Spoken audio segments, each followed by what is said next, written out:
ನಿಮ್ಗೆ ಕುಲ್ಲಾಗಿದ್ರೆ ಮೀಟ್ ಮಾಡಿ ತಿಳ್ಕೊಂಡು ಬಂದೇವಿ. ಇಲ್ಲಿ ದೇವ್ರ ಅದಾನ ಅನ್ನೋದಂಥದ್ದನ್ನ ಇಲ್ಲಿ ನಮ್ಗೆ ದ್ವೈತಾಪತ್ತಿ ಆಗ್ತದ. ಮುಂದೆ ಬರಬರ್ತಾ ವಿಚಾರ ಮಾಡಕ್ ಹೋದಾಗ ದೇವನೇ ನೀನು ಒಬ್ಬನೇ ಇದೆಯಪ್ಪ, ನಿನ್ನ ಬಿಟ್ಟು ದೇವರಿಲ್ಲ ಅನ್ನುವಂಥದ್ದನ್ನ, ಮಣ್ಣ ಬಿಟ್ಟು ಮಡಿಕೆ ಇಲ್ಲ, ನಿನ್ನ ಬಿಟ್ಟು ದೇವರಿಲ್ಲ ಅನ್ನುವಂಥದ್ದು ನಿನ್ನೆ ನಾವು ಎಲ್ಲರೂ ಕೂಡ ಒಂದೇ ನುಡಿಯಾಗಿ ಸ್ಪಷ್ಟ ಮಾಡ್ಕೊತ ಬಂದೇವಿ. ಹಿಂಗ ನಮ್ಗ ಇನ್ನೊಂದ್ ಸ್ವಲ್ಪ ಅವರು ವಿಚಾರ ಮಾಡಕ್ ಹೋದಾಗ ನಮ್ಗೆ ಎರಡೂ ಹೇಳ್ಯಾರ, ಸತ್ಯದ ಪದಗಳನ್ನು ಹೇಳ್ಯಾರ, ಅಸತ್ಯದ ಪದಗಳನ್ನ ಹೇಳ್ಯಾರ. ಈ ಎರಡನ್ನು ಅರಿಯ ಒಬ್ಬ ಯಾರದಾರ, ನೀನು ಸಾಕ್ಷಿ ಅದಿ, ನೀ ಅರಿಯ ಒಬ್ಬ ಅದಿ ಅಂತ ಇಲ್ಲಿ ಹೇಳ್ಕೊತ ಬಂದಾರ. ಅಂದಾಗ ಇಲ್ಲಿ ನಾವು ಅರಿಯಾಕ್ ಹೋದಾಗ ಎರಡನ್ನು ಆತ್ಮದ ವ್ಯವಹಾರಗಳನ್ನು ನಾನು ಒಪ್ಕೋಬಾರ್ದು. ಬಾಯಲ್ಲಿ ಒಪ್ಕೊಂಡ್ರೆ ನಮ್ಗೆ ಅನುಭವಕ್ಕೆ ಬರುದಿಲ್ಲ.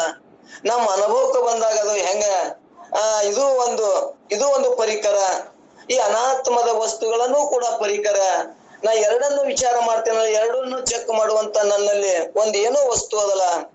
ಅದು ಯಾವ ವಸ್ತು ಅಂದ್ರೆ ನಾನು ಆತ್ಮ, ನಾನು ಹೆಂಗದೀನಿ ಸಾಕ್ಷಿಯಾಗಿ ಸತ್ಯದ ನಿಲುವನ್ನು ಅರಿತೀನಿ, ಅಸತ್ಯದ ನಿಲುವನ್ನು ಎರಡೂ ಸಾಕ್ಷಿಯಾಗಿ ನಾನು ಎರಡರಿಂದ ಅರಿಯುವುದರಿಂದ ನಾನು ಏನದೀನಿ, ಎರಡಕ್ಕೂ ನಾನು ಅರಿಯುವುದರಿಂದ ನಾನು ಸಾಕ್ಷಿ ಸ್ವರೂಪದೀನಿ, ನಾ ಆತ್ಮನೇ ಅದೀನಿ ಅನ್ನುವಂಥದ್ದನ್ನ ಇಲ್ಲಿ ಅನುಭವಕ್ಕೆ ಬರ್ತದ.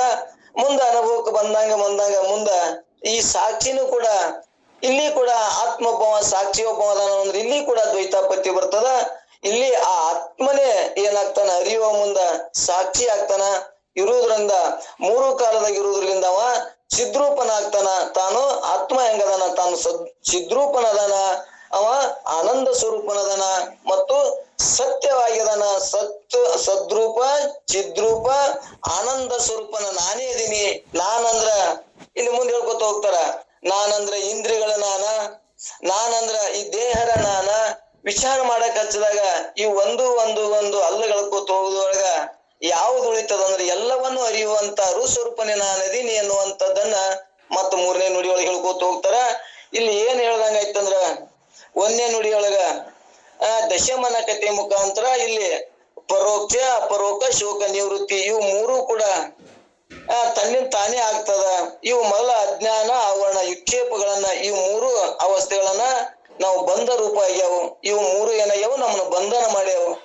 ಮುಂದ ಇವು ಮೂರು ಪರೋಕ್ಷ ಅದಾನ ದೇವ್ರಂದಾಗ ವಿಚಾರ ಮಾಡಕತ್ತಾಗ ಅದು ಏನಾಗ್ತದ, ಅಪರೋಕ್ಷ ಆಗ್ತದ. ಅಪರೋಕ್ಷ ಆದಾಗ ಆನಂದ ಆಗ್ತದ. ಆನಂದ ಆದಾಗ ಶೋಕ ನಿವೃತ್ತಿ, ಪರಮಾನಂದ ಪ್ರಾಪ್ತಿ ಆಗ್ತದ ಅನ್ನುವಂಥದ್ದನ್ನ ಇವಳು ಭೂಮಿಕೆಗಳನ್ನ ಹೇಳ್ಕೊತ ಬಂದು ಈಗ ಮುಂದೆ ಏನ್ ಹೇಳ್ತಾರಂದ್ರ, ತನ್ನಲ್ಲಿ ಚಿತ್ ಭ್ರಮೆ ಮೂಲಕ ತೋರಿದ ಇದು ಎಲ್ಲಿ ತೋರ್ಯಾವಪ್ಪ ಅಂದ್ರ ಹೊರಗೆ ಎಲ್ಲ ತೋರ್ಯಾವನು ಅಂದ್ರೆ ಎಲ್ಲರಿಗೂ ಹೊರಗೆ ತೋರ್ತಾವನು ಅಂದ್ರೆ ತೋರುದಿಲ್ಲ. ಅವು ಎಲ್ಲಿ ತೋರ್ಯಾವಪ್ಪ ಅಂದ್ರ ಈ ಜಗತ್ತೇ ಆಗ್ಲಿ, ಇವು ಇಂದ್ರಿಯಗಳಾಗ್ಲಿ ಎಲ್ಲಿ ತೋರ್ಯಾವ ಅಂದ್ರೆ ತನ್ನಲ್ಲೇ ತೋರ್ಯಾವು.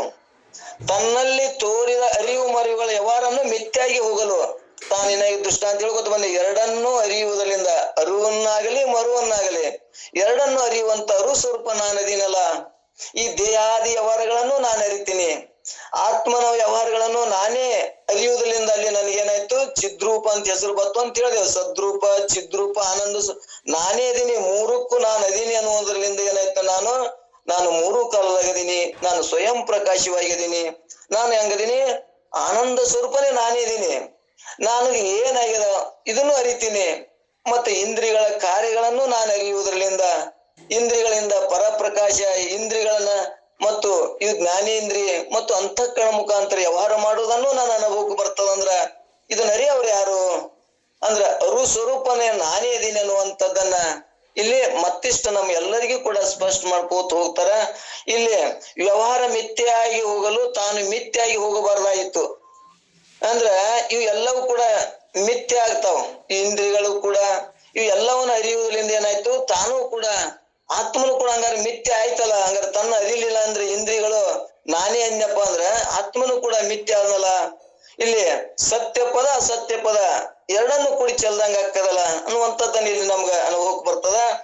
ಮುಂದೆ ಯಾಕಂದ್ರೆ ದಶಮನಲ್ಲಿ ತೋರಿದ ಯಾರು ಸುಳ್ಳಾದ ಮೇಲೆ ತಾನು ಸುಳ್ಳಾಗಿ ಹೋಗಬೇಕಾದಿತ್ತು. ಹೀಗೆ ಒಪ್ಪಿದರೆ ಪೂರ್ವೋಕ್ತ ಶೂನ್ಯವಾದವೇ ಇಲ್ಲಿ ಪ್ರಾಪ್ತವಾಗ್ತದ.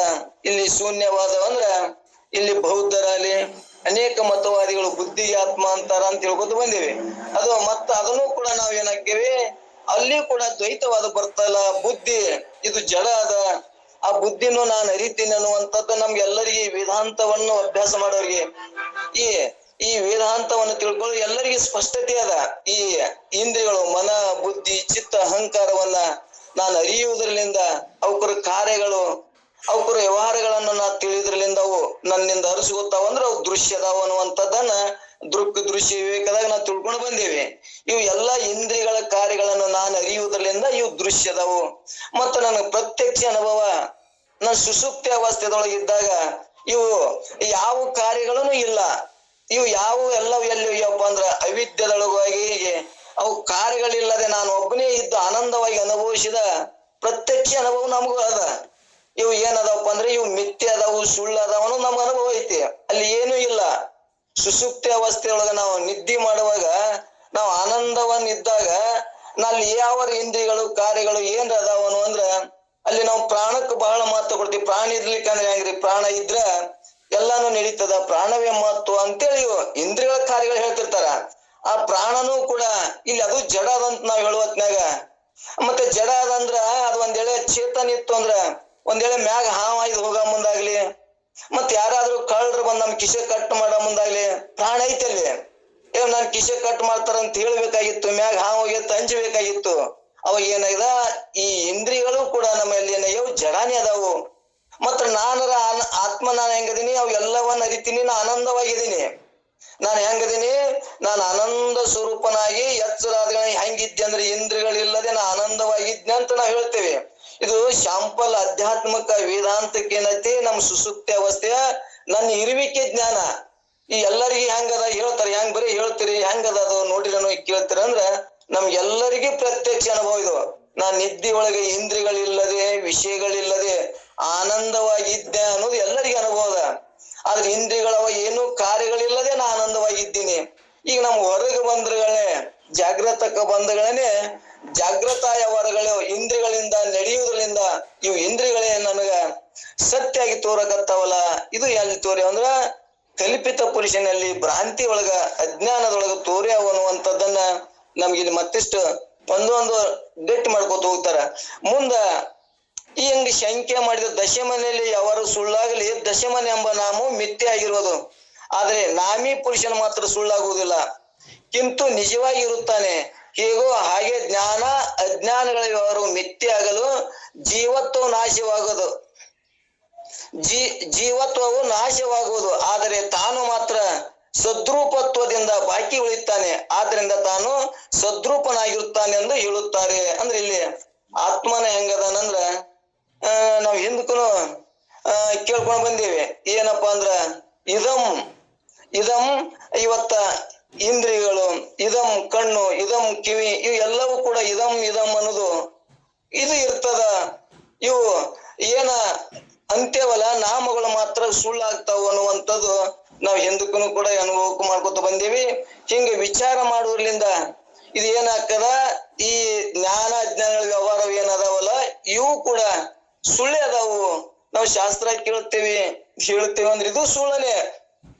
ಯಾಕ, ಇದು ಒಂದು ಕ್ರಿಯೆ ಬುದ್ಧಿ ಕಾರ್ಯಗಳು ನಡೆದೈತಿ.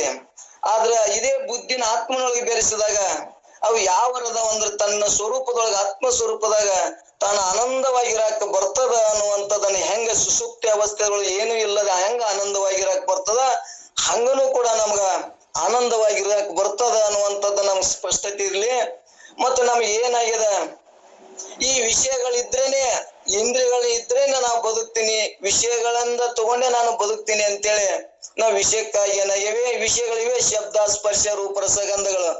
ಅದೇ ಎಷ್ಟೋ ಮಂದಿ ಮಹಾತ್ಮರು ಸಂತರು ಋಷಿಗಳು ನಾವು ಕತಿ ಕೇಳ್ಕೊತ ಬಂದಿವಿ. ಅವ್ರ ಅಡವಿ ಒಳಗೆ ಏನು ವಿಷಯಗಳಿಲ್ಲ, ಆಹಾರ ಇಲ್ಲ, ಯಾವ ವಿಷಯಗಳಿಲ್ಲದೆ ಅವ್ರು ಎಷ್ಟು ಆನಂದವಾಗಿದ್ರು ಅನ್ನುವಂಥದ್ದನ್ನ ನಮ್ಮ ಸನಾತನ ಧರ್ಮದೊಳಗ ಇವತ್ತು ಎಷ್ಟೋ ಋಷಿ ಮುನಿಗಳ ಕಥೆಗಳನ್ನ ನಾವು ಕೇಳ್ತೇವೆ. ಅಲ್ಲಿ ಏನು ಇಲ್ಲದೆ ಅವ್ರು ಎಷ್ಟು ಆನಂದವಾಗಿದ್ರು, ಇಂದ್ರಿಯಗಳಲ್ಲಿ ವಿಷಯಗಳನ್ನೇ ಇಲ್ಲ, ನಮ್ಗ ನಿದ್ದೆ ಒಳಗೆ ವಿಷಯಗಳನ್ನೇ ಇಲ್ಲ, ಆನಂದವಾಗಿದ್ರು ಅನ್ನುವಂಥದ್ದು ಅನುಭವ ಐತಲ್ಲ. ಆ ಆನಂದವನ್ನ ಅನುಭವಿಸಕ ಈ ವೇದಾಂತ ನಮಗೇನ್ ಮಾಡ್ತದ, ಪರಮಾನುಭೂತಿ ನಮ್ಗ ದಾರಿ ದೀಪ ಆಗಿ ತೋರ್ತದ. ನಾವ್ ದಾರಿ ಒಳಗೆ ಹೋಗಾಗ ಹೆಂಗ್ ಕತ್ಲಿದ್ರೆ ನಮ್ಗೆ ಕನ್ಫ್ಯೂಸ್ ಆಗ್ತದ, ಬೆಳಕಿತ್ತು ಅಂದ್ರ ಹಗಲತ್ನ್ಯಾಗ ಒಳಗೆ ಏನ್ರ ನಮ್ಗೆ ಸಂಶಯಾದಿಗಳು ಬರ್ತಾವನು ಅಂದ್ರ ಬರುದಿಲ್ಲ. ಹಂಗ ಇದು ನಮ್ಗ ದಾರಿ ದೀಪವಾಗಿ ನಿನ್ನ ಇರುವಿಕೆ ಹಿಂಗದ ಅನ್ನುವಂತ ತಿಳಿತು ಅಂದ್ರ ನಿನ್ಗ ಈ ಪ್ರಪಂಚ ಎಲ್ಲಿ ನಡೆದಂದ್ರ ಕಲ್ಪಿತನೊಳಗೆ ತೋರ್ತದ, ಇದು ತೋರಿ ಅಡಗುವುದದ, ನಾನು ಮಾತ್ರ ಯಾವಾಗಲೂ ಇರಾಮದಿನಿ ಅನ್ನುವಂಥದ್ದನ್ನ ಅವ ಆನಂದವನ್ನ ಸಂಸಾರದೊಳಗಾಗುವ ಸುಖ ದುಃಖಗಳು ಮಾನ ಅಪಮಾನಗಳು ಎರಡನ್ನೂ ಅರಿತಾನವ. ಎರಡಕ್ಕೂ ಕೂಡ ಸಾಕ್ಷಿಯಾಗಿ ಇದು ಪ್ರಪಂಚ ಅಂತಂದ್ರ ಸಮ ಇಲ್ಲ, ಇದು ಹೆಚ್ಚು ಕಮ್ಮಿ ಆಗುತ್ತದೆ. ಈ ಸಂಸಾರ, ಈ ಶರೀರ, ಸಮಾಧಾನ ಇವತ್ತು ಚಂದ ಇರ್ತದ, ನಾಳೆಗೆ ಏನೋ ರೋಗ ರುಜಿನಿಂದ ಬರ್ತದ. ಇವತ್ತು ನಾವು ಶ್ರೀಮಂತ ಇದ್ದಂಗ ಇಕ್ಕೀವಿ, ನಾಳೆಗೆ ಏನೋ ಬಡತನ ಬಂದಂಗ ಆಗ್ತದೆ. ಇದು ಎರಡು ಸಮನಾಗಿ ಬರ್ತಾವು ಹೋಗ್ತಾವು. ಆದ್ರ ನನ್ನ ಇರುವಿಕೆ ಜ್ಞಾನ ಆಯ್ತು ಅಂದ್ರೆ ಸಾಕ್ಷಿ ಜ್ಞಾನ ಅಂತ ಇವೆರಡೂ ಕೂಡ ದೃಶ್ಯದವು ಅನ್ನುವಂತ ಬರ್ತಾವು ಹೋಗ್ತಾವು. ಈ ವೇದಾಂತನು ಕೂಡ ನಮಗ ಒಮ್ಮೆ ಹೇಳ್ತೇವೆ, ಒಮ್ಮೆ ಮರಿತೇವೆ, ಬರ್ತೇವೆ, ಒಮ್ಮೆ ನಾಳೆ ಸತ್ಸಂಗ ಬರುದಿಲ್ಲ. ಅಂದ್ರೆ ಸತ್ಸಂಗ ಬರ್ಲಿಕ್ಕಂದ್ರೆ ನನ್ನ ಒಳಗಿರುವಂತ ಚೇತನ ಹೋಗ್ತಾನನು ಅಂದ್ರೆ ಹೋಗುದಿಲ್ಲ. ಅವ ಸಾಮಾನ್ಯವಾಗಿ ಎಲ್ಲಾ ಕಡೆ ಎಲ್ಲಾ ಇರ್ತಾನೆ. ಪ್ರಪಂಚ ಮಾಡಿದ್ರು ಕೂಡ ಅವ ಇರೋದಿಲ್ಲ, ಅಜ್ಞಾನ ಪಾಪ ಮಾಡಿದ್ರು ಇರೋದಿಲ್ಲ, ಅವ ಸುಮ್ಮನೆ ಬೆಳಗ್ತಿರ್ತಾನ. ಆದ್ರ ನಾನು ಶಾಸ್ತ್ರ ಬಿಟ್ರ ಅವ ಆತ್ಮ ಎಲ್ಲರೂ ಹೋಗ್ತಾನನು ಅಂದ್ರೆ ಇಲ್ಲ, ಅವ ಯಾವಾಗಲೂ ಸ್ವಯಂ ಪ್ರಕಾಶವಾಗಿ ಬೆಳಗ್ತಾನ. ನೀನು ಕೇಳಿದ್ರು ಅಷ್ಟೇ, ಕೇಳಲಿಕ್ಕೂ ಅವ ಎರಡಕ್ಕೂ ಸಾಕ್ಷಿ ಅದನ. ನೀನು ಈ ಸತ್ಸಂಗವನ್ನ ಮಾಡ್ಕೊಂಡು ತಿಳ್ಕೊಳಕ್ ಹೋದೆ ಅಂದ್ರ ಇಲ್ಲಿ ಮುಂದೆ ಅವ್ರು ಅದೇ ಹೇಳ್ಕೊತ ಹೋಗ್ತಾರೆ. ಏನ ಹಾಳು ಮಾಡ್ಕಾಕ್ ಬರ್ತದಂದ್ರ ಈ ಕಲ್ಪಿತ ಪುರುಷ ಅಜ್ಞಾನ ಶರೀರಾದಿಗಳ ನಾನು ಅಂತನ್ನುವಂತ ಆ ಕಲ್ಪಿತ ಅಜ್ಞಾನ ಅದಲ್ಲ, ಆ ಜ್ಞಾನದಿಂದ ಅಜ್ಞಾನವನ್ನು ಸುಟ್ಟುಕೊಂಡು ನಾಶ ಮಾಡಕ್ ಬರ್ತದ. ಅದು ಇಂಥ ಶಕ್ತಿ ಯಾವ್ದಕ್ಕದಂದ್ರ ಈ ಅಧ್ಯಾತ್ಮಕ ಅನ್ನುವಂಥದ್ದನ್ನ ಅದನ್ನ ಜಜ್ಮೆಂಟ್ ಮಾಡ್ತಾರ. ಒಂದ್ ವೇಳೆ ಈ ಸಂಸಾರದಿಂದ ಮಾಡುವಂತ ವ್ಯವಹಾರಗಳು ನಮಗ್ ಏನು ಫಲ ಕೊಡ್ತಾವ ಅನ್ನೋದು ನಮ್ಗ ಒಂದಿಷ್ಟು ಏನೋ ಪುಣ್ಯ ಪಾಪಾದಿಗಳನ್ನ ಮಾಡಿದೇವು, ಪುಣ್ಯ ಮಾಡಿದೇವು ಅಂದ್ರೆ ಏನೋ ಹೋಗಿ ಸ್ವರ್ಗಕ್ಕೆ ಹೋಗ್ತೇವೆ, ಒಳ್ಳೆ ಒಳ್ಳೆ ಮನುಷ್ಯ ಜನ್ಮಕ್ ಬರ್ತದ.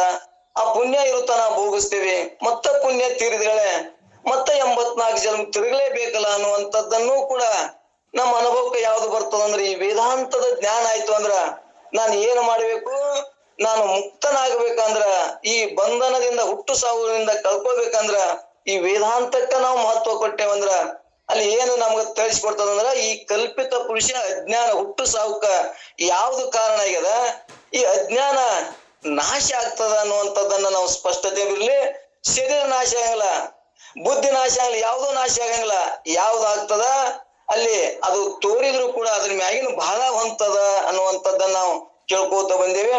ಒಬ್ಬೊಬ್ರು ಇನ್ನ ಈ ಅರ್ಧಮರ್ಧ ಶಾಸ್ತ್ರವನ್ನ ಅಭ್ಯಾಸ ಮಾಡಿದವರು ನಮ್ಗ್ ಜ್ಞಾನ ಆದಗಳೇ ಮತ್ತ ನೀವು ಪ್ರಪಂಚ ನಿಮ್ಗೆ ಸುಳ್ಳು ಆಗ್ಬೇಕಲ್ರಿ, ಮತ್ತೆ ನೀವು ಪ್ರಪಂಚ ಮಾಡ್ತೀರಿ, ನೀವು ಉಣ್ತೀರಿ, ನಮ್ಗತಿ ನೀವು ಡ್ಯೂಟಿ ಮಾಡ್ತೀರಿ ಅಂತ ಅವ್ರು ಏನ್ ಮಾಡ್ತಾರ, ಅವರು ಆ ಮಾಡುವ ಕಾರ್ಯಗಳನ್ನ ನೋಡಿ ಇಷ್ಟು ವಿಚಾರ ಮಾಡ್ತಾರ. ಆದ್ರೆ ಇವ್ ಏನ್ ವಿಚಾರ ಮಾಡ್ತಾರ, ತನಗ್ ಜ್ಞಾನ ಆಯ್ತು ಅಂದ್ರ ಇವಕ್ಕರ ಕಾರ್ಯಗಳು ಅವು ಮಾಡ್ತಾವ, ನಾನ್ ಇದಕ್ ಸಾಕ್ಷಿ ಅದೀನಿ, ನನಗ್ ಬಂಧನಿಲ್ಲ, ನಾನು ಮಾಡಿದ್ರು ಬಂಧನಿಲ್ಲ, ಬಿಟ್ರು ಬಂಧನಿಲ್ಲ.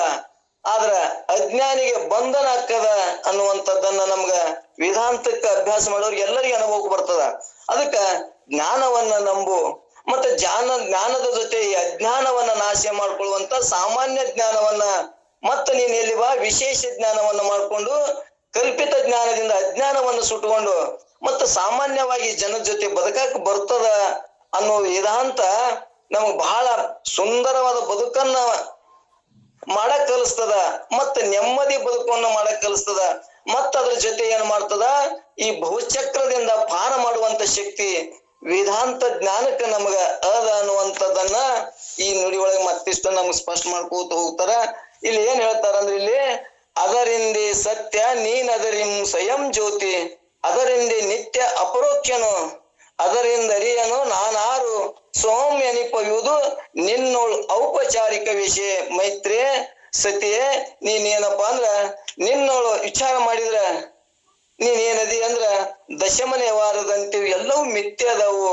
ಯಾವ ದಶಮ 10ನೇದವ ಏನದಾನ ಅದಾನ ಮರ್ತಾನ ಅಜ್ಞಾನದೊಳಗ ಮರೆತವ ಏನಾಗ್ಯಾನ ದುಃಖಿ ಆಗ್ಯಾನ ಅನ್ನುವಂಥದ್ದನ್ನ ಮತ್ತ ನಮ್ಮಲ್ಲಿ ಮತ್ತಿಷ್ಟ ಅದಕ್ಕ ಹೆಂಗ್ಯಾವ ಅಂತ ಅವರೇ ಪ್ರಶ್ನೆ ಮಾಡಿ ನಮ್ಗೆ ಸರಳವಾದ ಉತ್ತರ ಹೇಳ್ಕೊತ ಹೋಗ್ತಾರ.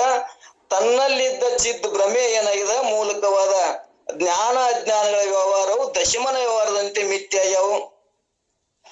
ಹೆಂಗಪ್ಪ ಅಂದ್ರ ಮತ್ ದೃಷ್ಟಾಂತ ಕೊಡ, ಸರ್ಪದ ಮತ್ತು ರಜತದ ನಿವೃತ್ತಿಗೆ ರಜು ಸೂಕ್ತಿ ಮೊದಲಾದಗಳು ಅಧಿಷ್ಠಾನ ಆಗಿರುವಂತೆ ನಮಗ 2 ದೃಷ್ಟಾಂತ ಎಲ್ಲರಿಗೆ ಇದು ಶಾಸ್ತ್ರಕ್ಕಂದವ್ರಿಗೆ ಇದು ಎಲ್ಲರಿಗೂ ಪರ್ಫೆಕ್ಟ್ ಇರ್ಬೇಕು. ಇದು ನಮಗ ಇದು ಎಲ್ಲಿ ಮರಿ ಬಿಟ್ಟಿರ್ಬಾರ್ದವನ. ಹೆಂಗಿಲ್ಲಿ ಸರ್ಪದ ಮತ್ತು ರಜತ್ ಅಂದ್ರ ಇಲ್ಲಿ ಅಧಿಷ್ಠಾನ ಸರ್ಪಕ್ಕ ಹಗ್ಗದ, ಇಲ್ಲಿ ಬೆಳ್ಳಿಗೆ ಅಧಿಷ್ಠಾನ ಯಾವ್ದಂದ್ರೆ ಚಿಪ್ಪಿ ಅದ. ನಮ್ಗೆ ಎಲ್ಲಿ ತೋರ್ಯವಪ್ಪ ಅಂದ್ರೆ ಇಲ್ಲಿ ಭ್ರಾಂತಿ ಒಳಗ್ ತೋರ್ಯಾವ. ಯಾವಾಗ ಅಧಿಷ್ಠಾನ ಹಗ್ಗದ ಜ್ಞಾನ ಆಯ್ತು ಅಂದ್ರ, ಯಾವಾಗ ರಜತದ ಬೆಳ್ಳಿ ಇದು ಯಾವ ಚಿಪ್ಪಿನ ಜ್ಞಾನ ಆಯ್ತಂದ್ರ ಅವು ಎರಡು ಹೆಂಗ ನಿವೃತ್ತಿ ಆಗ್ತಾವ, ಇಲ್ಲಾರಂಗ ಆಗ್ತಾವ, ಅವು ಇಲ್ಲವೇ ಇಲ್ಲ. ಹಂಗ ನಮಗೂ ಕೂಡ ಜ್ಞಾನ ಆಯ್ತು ಅಂದ್ರ ಏನೋ ನಾನು ಆತ್ಮನೇದಂತ ಅಧಿಷ್ಠಾನ ಜ್ಞಾನ ಆಯ್ತು ಅಂದ್ರ ಇವು ಎಲ್ಲಿ ತೋರ್ಯಾವ ಅಂದ್ರ ಕಲ್ಪಿತನಲ್ಲಿ ಭ್ರಾಂತಿ ಒಳಗೆ ತೋರ್ಯಾವು. ಇವು ನನಗೇನು ಸಂಬಂಧ ಇಲ್ಲ ಅನ್ನುವಂಥದ್ದ ಅಧಿಷ್ಠಾನ ಜ್ಞಾನ ಆಯ್ತಂದ್ರ ನನ್ನೊಳಗ ತೋರ್ತಾವು. ಇವು ಮಾತ್ರ ಹೆಂಗದವು ದೃಶ್ಯದವು. ನಾನು ಅರಿಯುವುದರಿಂದ ಅಧಿಷ್ಠಾನದೊಳಗ ಈ ದೇಹಾದಿ ವ್ಯವಹಾರಗಳನ್ನ ಹಿಡ್ಕೊಂಡು ಎಲ್ಲವನ್ನೂ ಅರಿಯುವುದರಿಂದ ಇವು ಎಲ್ಲವೂ ದೃಶ್ಯದವು. ನಾನು ದೃಷ್ಟಾದೀನಿ, ಆತ್ಮನೇ ಅದೀನಿ ಅನ್ನುವಂಥದ್ದನ್ನ ನಮಗ ಈ ನುಡಿಯಿಂದ ಮತ್ತಿಷ್ಟು ತಿಳಿಸಿ ಹೋಗ್ತಾರ. ಇಲ್ಲಿ ರಜತ ಶುಕ್ತಿ ಮೊದಲಾದಗಳು ಅಧಿಷ್ಠಾನವಾಗಿರುವಂತೆ ಉಕ್ತ ಮಿಥ್ಯಾದ ವ್ಯವಹಾರವು ನಿವೃತ್ತಿಗೆ ತಾನು ಅಧಿಷ್ಠಾನ ಇರುವುದರಿಂದ ತಾನೇನದನ ಆತ್ಮ ಹೆಂಗದನ ಸದ್ರೂಪನದನ. ಸದ್ರೂಪನಂದ್ರ ಮೂರು ಕಾಲದಾಗ ಯಾವುದರಿಂದಲೂ ಬಾಧ ಹೊಂದದು. ಇದು ಏನೈತಿ ನನ್ನ ಇರುವಿಕೆ ಸದ್ರೂಪ ಅದ ಅನ್ನುವಂಥದ್ದು ಗುರ್ತಾಗ್ತದ. ಇದು ಚಿದಾಭಾಸ. ಅಜ್ಞಾನ ಹೆಂಗದಪ್ಪ ಅಂದ್ರ ಅದು ಸಂಸಾರಕ್ಕ ಏನಾಗ್ಯದ, ಹೇತು ಆಗ್ಯದ, ವ್ಯವಹಾರಕ್ಕಾಗ್ಯದ. ಜ್ಞಾನದಿಂದ ಅದು ಏನಾಗ್ತದ ನಿವೃತ್ತಿ ಹೊಂತದ. ಹಂಗ ಅಜ್ಞಾನ ಏನಾಯ್ತಂದ್ರ ಜ್ಞಾನ ಆಯ್ತು ಅಂದ್ರ, ಹಗ್ಗದ ಜ್ಞಾನ ಆಯ್ತು ಅಂದ್ರ ಹಾವಿಂದ ಏನು ಭ್ರಾಂತಿ ಆಗಿರ್ತಲ್ಲ, ಹಗ್ಗದ ಅಧಿಷ್ಠಾನ ಜ್ಞಾನ ಆಯ್ತು ಅಂದ್ರ ಅಲ್ಲಿ ಏನು ತೋರಿದಂತ ಸರ್ಪ ಹೆಂಗ ಮಿಥ್ಯೆ ಆಗ್ತದ, ಹಂಗ ನನ್ಗ ಸದ್ರೂಪ ನಾನು ಅದೀನಿ ಅನ್ನುವಂತ ಜ್ಞಾನ ಆಯ್ತಂದ್ರ ನಾನು ಹೆಂಗದೀನಿ ಮೂರು ಕಾಲದಾಗ ಅದೀನಿ, ಯಾವುದರಿಂದಲೂ ಬಾಧ ಹೊಂದುದಿಲ್ಲ. ಇದು ಜ್ಞಾನದಿಂದ ಅಜ್ಞಾನ ಬಾಧ ಹೊಂತದ ಅನ್ನೋದು ನಮ್ಗ ಸ್ಪಷ್ಟತೆ ಇರ್ಲಿ. ಇದು ಬಾಧ ಹೊಂದುದ್ರಿಂದ ಇದು ಏನದ, ಇದು ಮಿಥ್ಯ ಅದ. ನಾನು ಮಾತ್ರ ಮೂರು ಕಾಲದಾಗ ಈ ದೇಹ ಹೋದ್ರು ನಾನು ಇರ್ತೀನಿ. ನಮಗ್ ಏನ ಬಹಳ ಮಂದಿ ಕನ್ಫ್ಯೂಷನ್ ಈಗದ, ದೇಹ ಹೋಯ್ತು ಅಂದ್ರೆ ನಾನು ಹೋಯ್ತೀನಿ, ದೇಹ ಇದ್ರೆ ಇಂದ್ರಿಯಗಳಿದ್ರೆ ವ್ಯವಹಾರ ಮಾಡ್ತೀನಲ್ಲ ಅನ್ನೋದು ಎಲ್ಲರಿಗೂ ಬಹಳ ತೋರ್ತದ. ಆದ್ರೆ ಈ ದೇಹವಾದ್ರೂ ಕೂಡ ನಾನು ಏನದೀನಿ ಆತ್ಮನೇ ಇರುವುದರಿಂದ ನಾನು ಇರ್ತೀನಿ ಅನ್ನುವಂತ ಜ್ಞಾನ ಆಯ್ತು ಅಂದ್ರ ಈ ಸೂಕ್ಷ್ಮ ಏನಾಗ್ಯದಲ್ಲ ಇದು ಚಿದಾಭಾಸ ನಾಶ ಆಗ್ತದ. ನಾಶ ಆಯ್ತು ಅಂದ್ರ ನಾನು ಯಾವಾಗಲೂ ಮೂರು ಕಾಲದಾಗ ಮೊದಲಿನ ರಾಮನ ಕಾಲಕ್ಕೂ ಇದ್ದವನೇ, ಈಗೂನು ಇದ್ದವನೇ, ನಾಳೆಗೆ ದೇಹವಾದ್ರೂ ಇರ್ತೀನಿ ಅನ್ನುವಂಥದ್ದನ್ನ ನಮ್ಗ ಅನುಭವಕ್ಕೆ ಬತ್ತು ಅಂದ್ರ ಇದಕ್ಕಿಂತ ಮತ್ತೆ ಯಾವುದು ಆತ್ಮಜ್ಞಾನ ಇಲ್ಲ. ಇದೇ ಆತ್ಮಜ್ಞಾನ ಅನ್ನುವಂಥದ್ದು ನಾವು ಸ್ಪಷ್ಟತೆ ನಮಗ್ ಬಂದಿತ್ತು ಅಂದ್ರ ಇದೇ ನಾವು ಸ್ಪಷ್ಟತೆ ನಾವು ಗಟ್ಟಿ ಮಾಡ್ಕೊಳ್ಳೋಣ. ಇಲ್ಲಿ ಏನಪ್ಪಾ ಅಂದ್ರೆ ಇಲ್ಲಿ ಏನಾಯ್ತು, ಸದ್ರೂಪನಾಗಿದ್ದೇನೆ. ವ್ಯವಹಾರದ ನಿವೃತ್ತಿಗೆ ತಾನು ಅಧಿಷ್ಠಾನ ರೂಪದಿಂದ ಇಲ್ಲದಿದ್ದರೆ ನಿವೃತ್ತಿ ಕೂಡ ಅನುಭವ ಆಗಬಾರ್ದಾಗಿತ್ತು. ಒಂದ್ ವೇಳೆ ಅಧಿಷ್ಠಾನ ಜ್ಞಾನ ಆಯ್ತು ಅಂದ್ರ ಇದು ಏನ್ ಅಜ್ಞಾನ ಏನಾಗ್ತದಲ್ಲ ನಿವೃತ್ತಿ ಆಗ್ತದ. ಅಧಿಷ್ಠಾನ ಜ್ಞಾನ ಆಗ್ಲಿಕ್ಕಂದ್ರೆ ಇದು ಅಜ್ಞಾನ ಹಂಗೆ ಇರುತ್ತದ, ಇದು ಎಂದೂ ನಿವೃತ್ತಿ ಆಗ. ಅಧಿಷ್ಠಾನ ಜ್ಞಾನ ಆಗುತ್ತಾನ, ಇದು ಅಜ್ಞಾನ ಇರುತ್ತದ ಅನ್ನುವಂಥದ್ದನ್ನ ಹೆಂಗ ದಶಮನ ನಾನೇ ಇದೀನಿ ಅನ್ನುವಂತ ಜ್ಞಾನ ಆಗುತ್ತಾನ. ಅವ್ರಿಗೆ ಹೆಂಗ ಶೋಕ ದುಃಖ ಆಗಿತ್ತು ಹಂಗ ಎಲ್ಲರಿಗೂ ಕೂಡ ಇದು ಏನ್ ಮಾಡ್ತದಂದ್ರ ನಾನು ಅಧಿಷ್ಠಾನ ಜ್ಞಾನ ಆಗುತ್ತಾನ. ಈ ದೇಹದೊಳಗ ರೋಗ ರುಜಿನನ್ನು ತೋರ್ತಾವು, ಪ್ರಾರಬ್ಧದೊಳಗಾಗುವಂತ ಕಾರ್ಯಗಳನ್ನು ಕೂಡ ತನ್ನ ಮ್ಯಾಗ ಆಯ್ತು ನನಗೆ ಅಕ್ಕವು ಅಂತೇಳಿ ಏನ್ ಮಾಡ್ತಾನ, ಇವ್ ದುಃಖಿನೇ ಆಗ್ತಾನ. ಒಂದ್ ವೇಳೆ ತನ್ನ ಸ್ವರೂಪ ಯಥಾರ್ಥ ಜ್ಞಾನ ಆಯ್ತು ಅಂದ್ರ, ಅಧಿಷ್ಠಾನ ಜ್ಞಾನ ಆಯ್ತು ಅಂದ್ರ ಅವ ಏನ್ ಮಾಡ್ತಾನ, ದೇಹಾದಿ ಅವರುಗಳು ಪ್ರಾರಬ್ಧ ಮ್ಯಾಗ ಆಗ್ತಾವು. ನಾವು ಪ್ರಾರಬ್ಧ ಬಿಟ್ಟವಣ ಅದನ್ನ ತಪ್ಸಕ್ ಆಗಲ್ಲ. ಮತ್ತ ಈಗ ಆಗುವಂತ ಶರೀರಗಳು ಕೂಡ ನಾವು ಇಲ್ಲಿ ಬದುಕುದು ಕೂಡ ಆ ಪ್ರಾರಬ್ಧ ಮ್ಯಾಗ ಕಾರ್ಯ ನಡೀತದ. ನಾನ್ ಏನ್ ತಿಳ್ಕೊಳಕ್ ಇದನ್ನ ತಿಳ್ಕೊಂಡ್ನಲ್ಲ, ತಿಳ್ಕೊಳ್ಳೋದ್ರಿಂದ ಒಂದೇ ಪ್ರಾರಬ್ಧದೊಳಗೆ ಇನ್ನೊಂದು ವೃತ್ತಿ ಮಾಡ್ಕೊಂಡು ಆ ಜ್ಞಾನವನ್ನು ಮಾಡ್ಕೊಂಡ್ನಲ್ಲ, ಆ ಕರ್ಮವೆಂಬ ಅಂಕುರಗಳಿಗೆ ಎರಡು ಫಲ. ಒಂದು ಫಲ ಏನೈತಿಲ್ಲ ಪ್ರಾರಬ್ಧ ಮ್ಯಾಗ ಹೋಗ್ತದ, ಇನ್ನೊಂದು ಫಲ ಏನ್ ಮಾಡ್ತದ ಜ್ಞಾನವನ್ನ ಮಾಡಿ ಇದ್ರ ಈ ದೇಹಕ್ಕಾಗುವ ರೋಗ ರುಜಿನಗಳು, ನನಗೆ ಹಿಂದೆ ಬಂದಂತ ಪಾಪ ಪುಣ್ಯಾದಿಗಳು ಇವು ಎಲ್ಲವೂ ಕೂಡ ಸಾಕ್ಷಿಯಾಗಿ ಹರಿತಾನವ. ಈ ಸಾಕ್ಷಿ ಜ್ಞಾನ ಇಲ್ಲಾರ್ದವ ಎಷ್ಟೇ ಶಾಸ್ತ್ರ ಕೇಳಿದ್ರು ಅವಾಗ ದೇಹಾದಿ ಬಗ್ಗೆ ರೋಗ ರುಜಿನ ಬತ್ತಂದ್ರೆ ಅವ ಏನ್ ಮಾಡ್ತಾನ, ನನಗೇ ಆಯ್ತು ಅಂತಾರ ದುಃಖಿಯಾಗಿ ಹೇಳ್ತಾನ. ಅದ್ ಶಾಸ್ತ್ರ ಅಲ್ಲಿ ಅವ್ನ ಪ್ರಯೋಜನ ಆಗುದಿಲ್ಲ. ಮತ್ತೆ ನಂದು ಹಿಂದಿನ ಬ್ಯಾಲೆನ್ಸ್ ಮಾಡಕ್ ಬಂದದ, ಪಾಪನೇ ಇರ್ಲಿ ಪುಣ್ಯನೇ ಇರ್ಲಿ. ಒಬ್ಬ ಏನೋ ತಿಳಿಲಾರ್ದ ಅಜ್ಞಾನ ಇರ್ತಾನ, ಅವನ್ ಪುಣ್ಯ ಇರ್ತದ, ಅವನ್ ಶಾಸ್ತ್ರ ಜ್ಞಾನ ಇರಂಗಿಲ್ಲ, ಅವನ ಶರೀರ ಆರೋಗ್ಯವಾಗಿರ್ತಾನ, ಆನಂದವಾಗಿರ್ತಾನ. ಅವ್ ಜ್ಞಾನ ಇಲ್ಲ, ಆ ಜ್ಞಾನ ಇರ್ಲಿಕ್ಕೂ ಕೂಡ ಅವ್ ಏನ್ ಮಾಡ್ತಾನ, ಆ ಪ್ರಾರಬ್ಧವನವ ಹಂಗೈತೆ ಅವ ಅನುಭವಿಸ್ತಾನ. ಇಲ್ಲಿ ನಮಗೇನು ಕನ್ಫ್ಯೂಸ್ ಆಗ್ಯದ, ನಾವು ಶಾಸ್ತ್ರ ಕೇಳೋದ್ರಿಂದ ನಮಗ್ ಈ ಪ್ರಾರಬ್ಧವನ್ನ ಶರೀರ ತೊಟ್ಟದ, ಈ ಶರೀರ ಪ್ರಾರಬ್ಧ ಅನುಭವಿಸ್ತದ. ಆದ್ರ ಮುಂದ ನಾನು ಮಾಡಿದಂತ ಕಾರ್ಯಗಳನ್ನ ನನ್ನ ಏನ್ ಮಾಡ್ತದ, ಮುಕ್ತಕ್ ಕರ್ಕೊಂಡು ಹೋಗ್ತದ. ಇವ ಶರೀರ ಆರೋಗ್ಯ ಇದ್ದವ, ಅವ ಎಲ್ಲರ ಕಡೆ ಗೌರವ ಪಡ್ಯಾವ, ಅವಂದ ಏನೈತಿ ಈ ಶರೀರ ಹಿಂದಿನ ಜನ್ಮದಾಗ ಐತಿ, ಅವ ಚಲೋ ಮಾಡ್ತಾನ. ಮುಂದೆ ಈ ಶರೀರ ಬಿದ್ದ ಏನಾಗ್ತದ, ಈ ಪ್ರಾರಬ್ಧವನ್ನ ಮತ್ತ ಈ ಶರೀರದೊಳಗ ಏನ್ ಮಾಡ್ಯಾನಲ್ಲ ಅವ ದೇಹ ನಾನಂತೇಳಿ ಪ್ರಾರಬ್ಧ ಮಾಡಿರ್ತಾನ. ಈ ನಾನೇ ತಿಳಿದವ, ನಾನೇ ಶಾಸ್ತ್ರಿ ಅಂತೇಳಿ ವ್ಯವಹಾರ ಮಾಡ್ತಾನ. ಮತ್ತ ಅವನ್ ಏನ್ ಮಾಡ್ತಾನ, ಅವನು ಕೂಡ ಬಂಧನಕ್ಕೆ ಹುಟ್ಟು ಸಾವುಕೊಳ್ಪಡ್ತಾನ ಅನ್ನುವಂಥದ್ದು ಶಾಸ್ತ್ರ ಸೂತ್ರ ತಿಳಿತು ಅಂದ್ರ ನಮ್ಮಂತದ್ ಧನ್ಯರೇ ಯಾರು ಇಲ್ಲ ಅನ್ನುವಂಥದ್ದನ್ನ ಇಲ್ಲಿ ನಮ್ಗೆ ತಿಳಿಸ್ಕೊತ ಹೋಗ್ತಾರ. ಇಲ್ಲಿ ಮುಂದ ಸದ್ರೂಪನಾಗಿದ್ದೇನೆ, ವ್ಯವಹಾರ ನಿವೃತ್ತಿಗೆ ತಾನು ಅಧಿಷ್ಠಾನ ರೂಪದಿಂದ ಇಲ್ಲದಿದ್ದರೆ ನಿವೃತ್ತಿಯ ಅನುಭವ ಆಗಬಾರ್ದಾಗಿತ್ತು. ಹಾಗಿಲ್ಲ, ಕಿಂತು ಅನುಭೂತ ಇರುತ್ತದೆ. ಆದ್ರಿಂದ ತಾನೇ ಸದ್ರೂಪನಿರುವುದು ಎಂಬುದು ಸಿದ್ಧವಾಯಿತು. ಸದ್ರೂಪನಾಗಿರೋದ್ರಿಂದ ಚಿದ್ರೂಪ ಆಗಿರುತ್ತಾನೆ. ನಾನು ಸದ್ರೂಪನಾಗಿರುವುದರಿಂದ ಮತ್ತಿದು ನಾನು ಸ್ವಯಂ ಪ್ರಕಾಶವಾಗಿ ಆತ್ಮ, ನಾನು ಯಾವಾಗಲೂ ಅರಿಯುವಂತ ಅರುಸ್ವರೂಪನಿದ್ದೀನಿ, ನಾನು ಸ್ವಯಂ ಪ್ರಕಾಶ ಬೆಳಗಾವ್ ನಾನಿದ್ದೀನಿ ಅನ್ನುವಂಥದ್ದನ್ನ ಇದು ನಮ್ಮ ಅನುಭವಕ್ಕೆ ಬರ್ತದ. ನಮ್ಗೆ ಹೆಂಗ ಅನುಭವಕ್ಕೆ ಬರ್ತದ ಅಂದ್ರ ಮತ್ತೆ ಇವತ್ತ ಸುಷುಪ್ತಿ ಅವಸ್ಥೆದೊಳಗ ಮಕ್ಕೊಂಡಾಗ ಸ್ವಪ್ನದೊಳಗ ಮತ್ತ ನಾನು ಏನದೀನಿ, ಆನಂದದೀನಿ, ನಾನು ಸ್ವಯಂ ಪ್ರಕಾಶ ಅನ್ನೋದು ಈ ಸ್ವಪ್ನದೊಳಗೆ ಏನು ಇಲ್ಲದಾಗ ನಾನೀ ಸೃಷ್ಟಿಯನ್ನ ತಯಾರು ಮಾಡಿ ನಾನು ಬೆಳಕಿನಾಗೆ ವ್ಯವಹಾರ ಮಾಡ್ತೀನಿ. ಇವು ಒಳಗಿನ ಇಂದ್ರಿಯಗಳ ಕಾರ್ಯಗಳಾಗ್ಲಿ, ಈ ಹಿಂದಿನ ಪರಪ್ರಕಾಶದ ಕಾರ್ಯಗಳನ್ನು ಅಲ್ಲಿ ಅದಾವನು ಅಂದ್ರೆ ಇಲ್ಲ. ಇಲ್ಲದೆ ನಾನು ಹೆಂಗ ಅನುಭವಿಸ್ತೀನಿ ಪ್ರಕಾಶ, ನಾನು ಸ್ವಯಂ ಪ್ರಕಾಶನದೀನಿ, ನಾನು ಆನಂದ ಸ್ವರೂಪನೇ, ನನ್ನ ಆತ್ಮ ಅದ, ನಾನು ಆತ್ಮ ಹಂಗದೀನಿ ಅನ್ನುವಂಥದ್ದನ್ನ ಅನುಭವಕ್ಕೆ ಬತ್ತು ಅಂದ್ರೆ ಚಿದ್ರೂಪನಾಗಿರ್ತೇನೆ. ತಾನು ಚಿದ್ರೂಪ ಸ್ವಯಂ ಪ್ರಕಾಶನಾಗಿರುವುದರಿಂದಲೇ ಚಿದ್ ಭ್ರಮೆಯು ಸಕಲ ವ್ಯವಹಾರ ತೋರುತ್ತದೆ. ಇಲ್ಲದಿದ್ದರೆ ಯಾವ ವ್ಯವಹಾರ ತೋರಬಾರದಾಗಿತ್ತು. ಹೇಗೆಂದರೆ ಕಣ್ಣು ಇಲ್ಲದಿದ್ದರೆ ರೂಪವು ಕಾಣಬಾರದಾಗಿತ್ತು. ಕಾಣುವುದರಿಂದ ಹೇಗೆ ಕಣ್ಣು ಇರುವುದು ಹಾಗೆ ಉಕ್ತ ವ್ಯವಹಾರವು ಗೋಚರವಾಗುವುದರಿಂದ ತಾನು ಸ್ವಯಂ ಜ್ಯೋತಿಯಾಗಿರುವನು ಅನ್ನುವಂಥದ್ದನ್ನ ಇಲ್ಲಿ ಅನುಭವಕ್ಕೆ ಬರ್ತದ. ಅಂದ್ರ ಇಲ್ಲಿ ಕಣ್ಣ ಇವತ್ತೇನೋ ಮೊದಲು ಕಣ್ಣಿದ್ದು, ಈಗೇನೋ ಕಣ್ಣ ಹೋದು ಎಕ್ಸಿಡೆಂಟ್ ಅಲ್ಲಿ ಏನೋ ಒಂದು ಕಣ್ಣ ಕಾಣಲಾರೆ ಹೋದ್ರು ಕೂಡ ಅದ್ರ ಒಳಗಿನ ಪ್ರಕಾಶ ಯಾವಾಗ ಅಂದ್ರ ತಾನು ಕಾಣುವುದಿಲ್ಲ ಅಂದ್ರ ಈ ಕಣ್ಣಿರ್ಲಿಕ್ಕೂ ಕೂಡ ಅವನು ಕೂಡ ವ್ಯವಹಾರ ಮಾಡ್ತಾನ, ಎಲ್ಲಾ ಕಾರ್ಯಗಳನ್ನ ಮಾಡ್ತಾನ. ಮತ್ತ ಮಕ್ಕೊಂಡಾಗೂ ಕೂಡ ಅವಂಗೂ ಸ್ವಪ್ನ ಕಾರ್ಯಗಳೆಲ್ಲ ಬೀಳ್ತಾವ. ಅವ್ ಕಣ್ಣಿಲ್ಲ ಸ್ವಪ್ನ ಬೀಳಬಾರ್ದು ಅಂತೇನಿಲ್ಲ, ಅವನು ಕೂಡ ಎಲ್ಲವನ್ನು ಸ್ವಪ್ನದಾಗ ಅರಿತಾನ ಅನ್ನುವಂಥದ್ದನ್ನ ನಮ್ಗ ಅನುಭವ ಅದ ಅನ್ನುವಂಥದ್ದನ್ನು ಒಂದು ದೃಷ್ಟಾಂತ ಕೊಟ್ಟು ಹೇಳ್ತಾರ. ಈ ಉಕ್ತ ವ್ಯವಹಾರವು ಗೋಚರವಾಗುವುದರಿಂದ ತಾನು ಸ್ವಯಂ ಜ್ಯೋತಿಯಾಗಿರುವನು. ಅಂದರೆ ಯಾವುದಕ್ಕೂ ತಾನು ವಿಷಯನಾಗದೆ ಎಲ್ಲವನ್ನೂ ತಾನು ಅರಿಯುವುದರಿಂದ ತಾನು ಸ್ವಯಂ ಪ್ರಕಾಶನಾಗಿರುವ ಎಂಬ ಭಾವ. ಆದ್ದರಿಂದಲೇ ತಾನು ನಿತ್ಯ ಅಪರೋಕ್ಷನು ಆಗಿರುವನು.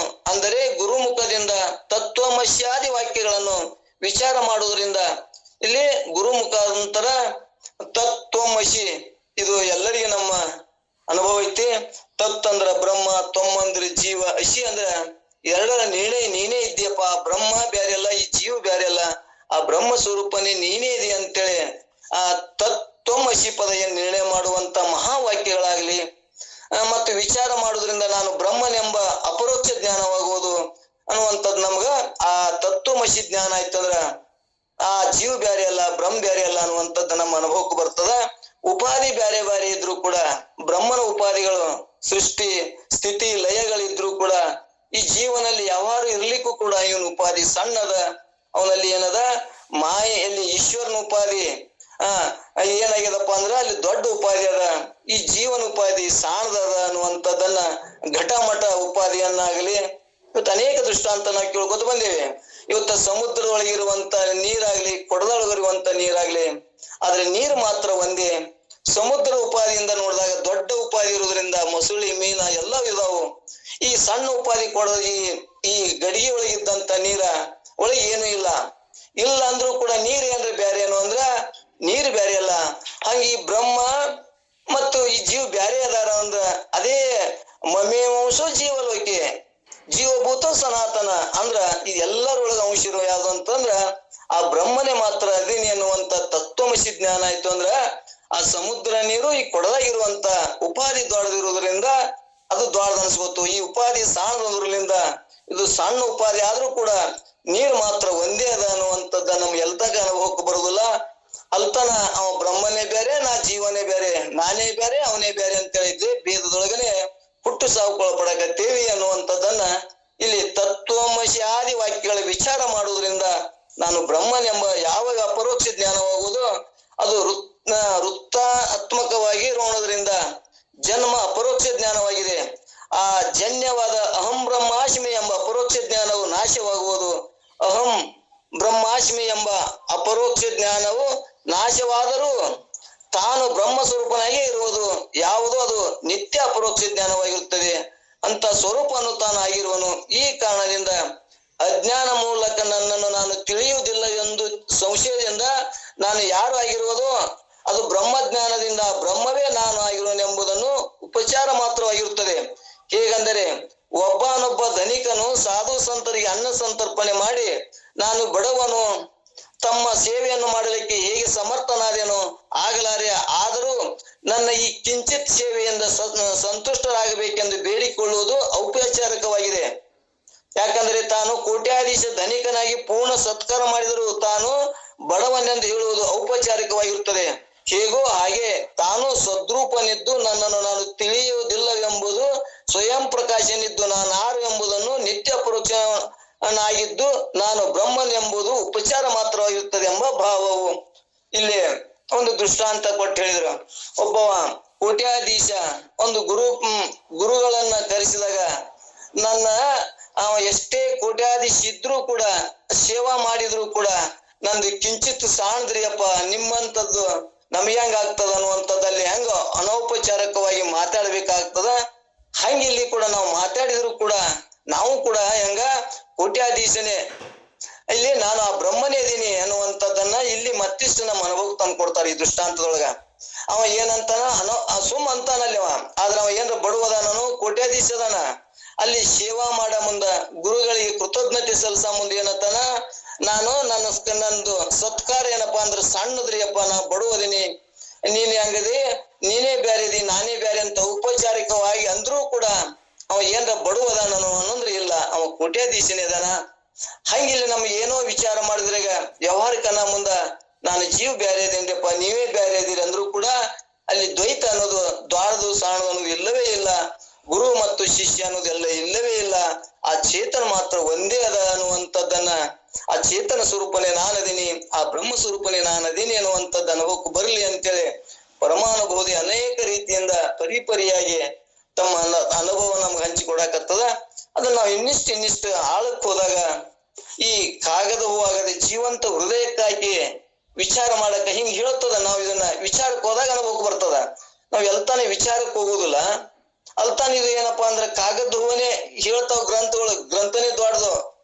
ಆದ್ರ ಆ ಒಳಗಿರುವಂತ ಸಿದ್ಧಾಂತ ನಮಗ್ ದೊಡ್ಡದಾಗುದಿಲ್ಲ.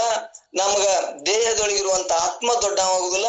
ಈ ದೇಹಾದಿ ಅವರುಗಳೇ ನಮ್ಗೆ ಹೆಂಗ ಅಜ್ಞಾನ ದೊಡ್ಡದಾಗಿ ತೋರ್ತಾವ, ಹಂಗ ಅಜ್ಞಾನದೊಳಗ ನಾವು ಹೃದಯಕ್ಕಾಗುತ್ತಾನ ಇದು ಕಾಗದ ಹೂವನೇ ಆಗ್ತದ. ಯಾವಾಗ ನಮ್ಮ ಹೃದಯಕ್ಕೆ ಹಾಕದಾಗ ಹಿಂಗ್ ಹೇಳ್ತದ ಅಂತೇಳಿ ಚೆಕ್ ಮಾಡಕತ್ತೇವಂದ್ರ ಅವಾಗ ಏನಾಗ್ತದ, ಜೀವಂತ ನನ್ನ ಹೃದಯದೊಳಗ ನಾಡ್ತು ಅಂದ್ರ ಜೀವಂತ ಹೂ ಆಗ್ತದೆ. ಎಂಥ ಗ್ರಂಥಪ್ಪ, ಎಂಥ ಅನುಭವನ ಹಂಚಿಕೊಟ್ಟಾರಲ್ಲ, ಎಂಥ ಪುಣ್ಯವಂತಲ್ಲ ಅಂತೇಳಿ ನಮ್ಗೆ ಏನಾಗ್ತದಂದ್ರ ಆ ಜೀವಂತ ಹೂ ಆಗ್ತದ ಅನ್ನುವಂತ ನಮ್ಮ ಹೃದಯಕ್ಕಾದಾಗ ಅನುಭವಕ್ಕೆ ಬಂದಾಗ ಜೀವಂತ ಆಗ್ತದ. ನಮ್ಮ ಅನುಭವಕ್ಕೆ ಬರ್ಲಿಲ್ಲ ಅಂದ್ರ ಇದು ಮತ್ತೆ ದೇಹಾದಿ ಬುದ್ಧಿ ನಷ್ಟ ಮಾಡ್ಕೊಳ್ಳೋದು ಆಗ್ಲಿಲ್ಲ ಅಂದ್ರ, ಮತ್ತ ನಾವ್ ಎಷ್ಟೇ ಕೇಳಿದ್ರು ಕೂಡ ಇದು ಸೂಕ್ಷ್ಮ ಅಹಂಕಾರ ಬಿಡ್ಲಿಲ್ಲ ಅಂದ್ರ, ಚಿದಾಭಾಸದ ಕಾರ್ಯಗಳನ್ನ ನಾವು ಬಿಡ್ಲಿಲ್ಲ ಅಂದ್ರ ಮತ್ತ ನಾವ್ ಏನಾಗ್ತೇವಪ್ಪ ಅಂದ್ರ ಕಾಗದ ಹೂವುಗಳೇ ಅನ್ನುವಂಥದ್ದನ್ನ ನಮ್ಗ ಬಹಳ ಸೂಕ್ಷ್ಮವಾಗಿ ಇಲ್ಲಿ ತಿಳಿಸ್ಕೋತ ಬರ್ತಾರ. ಇದು ದಡ್ಡರಿಗೂ ಅಲ್ಲ, ಇದು ಶಾಣರಿಗೂ ಅಲ್ಲ, ಇದು ಮಧ್ಯಮ ಈ ಚಿದಾಭಾಸದ ಕಾರ್ಯಗಳಿಗೆ ಒಮ್ಮೆ ಅದು ಸತ್ಯ ಇದು ಸತ್ಯ ಅಂತೇಳಿ ಹೊಯ್ದಾಡ್ತದಲ್ಲ ಅವ್ರಿಗಿದು ಬಹಳ ಮಾತು ಹೇಳಕ್ ಬರ್ತಾರ. ಅದಕ್ಕೆ ನಾವು ಕೂಡ ಜ್ಞಾನ ಆದೇವಪ್ಪ ಅಂದ್ರೆ ನಮ್ಗೆ ಇದು ಯಾವುದೂ ಬರುದಿಲ್ಲ ಅನ್ನುವಂಥದ್ದನ್ನ ಸ್ಪಷ್ಟ ಮಾಡ್ಕೊಳ್ಳೋಣ. ನಾವು ದಡ್ರಿದ್ದೇವ ಅಂದ್ರೆ ಇಲ್ಲಿ ಬರತ್ತಿದ್ದಿಲ್ಲ, ನಾವು ಶಾಸ್ತ್ರ ಕೇಳತ್ತಿದ್ದಿಲ್ಲ.